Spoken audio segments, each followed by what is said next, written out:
فيلم رحمة أو لا ميزيريكو بالفرنسي، فيلم قصير بيعكس أخلاق سيد البشر محمد عليه الصلاة والسلام. Raisonnement la raison de sa venue à ce monde.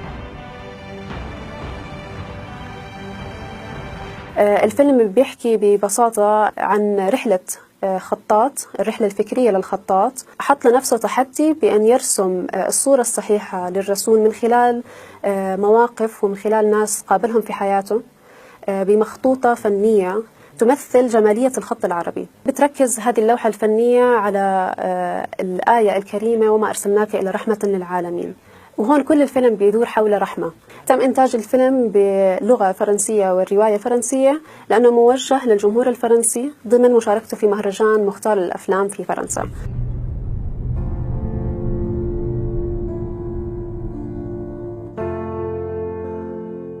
سواء رحمة أو أي فيلم آخر بيرجع علينا مسؤولية كتير كبيرة في أنه نوضح صورتنا للغرب. رسوم الكاريكاتير اللي أساءت للرسول لم تأتي من فراغ، هي أتت بسبب وجود الفجوة.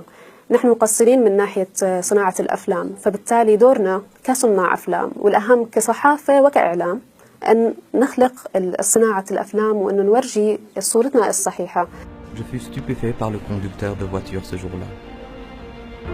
Ces quelques mètres parcourus m'ont rappelé d'une autre qualité pour laquelle il a été connu depuis fort longtemps. الغرب وصلوا لقناعة أن المسلمين ليسوا بإرهابيين، لكن كل إرهابي مسلم. فبالتالي هون بيجي دورنا وهون مسؤوليتنا.